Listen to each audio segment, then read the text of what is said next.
Hello, my name is Jacob Shelby. I'm the Metadata Technologies Librarian at North Carolina State University Libraries. My presentation is called From Lone Wolf to Wolfpack, Cultivating a Metadata Team. I'll be talking about the metadata team I work in, the various roles and relationships involved, an ideal project workflow for the team, and strategies for cultivating new skills for staff. I work in a department called Acquisitions and Discovery, A&D for short.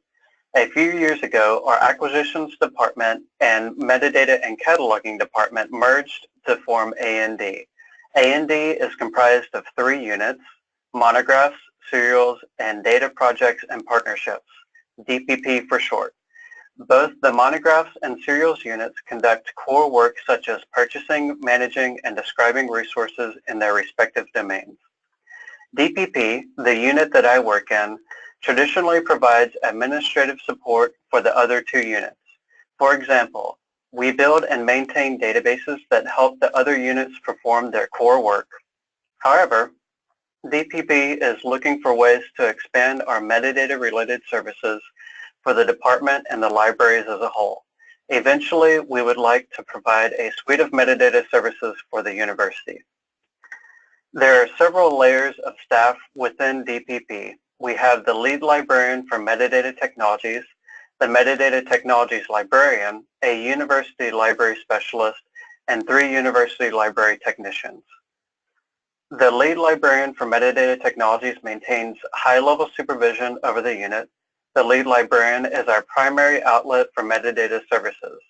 Other than high-level supervision, her main role is to identify problem spaces, whether through direct contact or administrative committees, and to push those problem spaces to the metadata technologies librarian or university library specialist.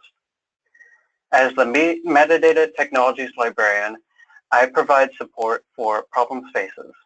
I design projects that aim to solve the problem spaces and work with the university library specialist and university library technicians to accomplish the projects. I also identify and facilitate training opportunities for staff in the unit. The University Library Specialist is the primary supervisor for our university library technicians. She essentially manages the workforce of our units. She also acts as project leader for various metadata projects.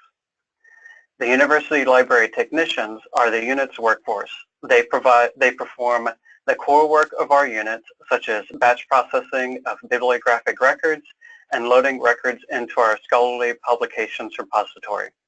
In addition to this core work, our technicians also provide assistance for metadata projects. Here is an example of an ideal project workflow for our unit. Problem spaces are identified by the lead librarian, and she pushes those spaces to the metadata technologies librarian. A metadata technologies librarian designs some kind of solution to the problem spaces, usually in the form of a project.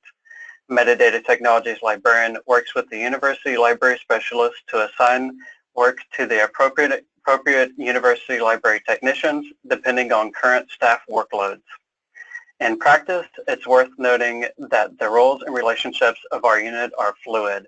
For example, our lead librarian acts as project lead on some projects, and on occasion, I identify problem spaces through direct contacts and committees.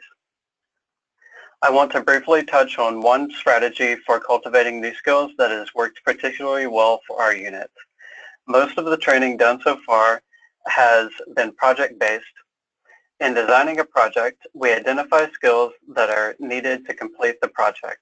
If our staff lack the necessary skills, we employ training that fills in those gaps. For example, we wanted to collaborate with the NCSU Library's Special Collections Research Center and Digital Library Initiatives departments to programmatically expose all of our digital special collections metadata as schema.org data. To accomplish this, our staff needed knowledge of the schema.org vocabulary and JSON LD data format. I designed a 2-part series that gave our staff a chance to learn about those areas. This method works particularly well because the training can be immediately applied to our real project. This means that staff see the relevance of our newly acquired skills and there's a higher chance that staff will retain those skills. Nothing is more frustrating than trying to learn a new skill through an abstract method. I wanted to conclude by thanking the ALCTS Planning Committee for inviting me to speak, and I look forward to any questions or comments that come up during the forum. Please also feel free to contact me through email. Thank you.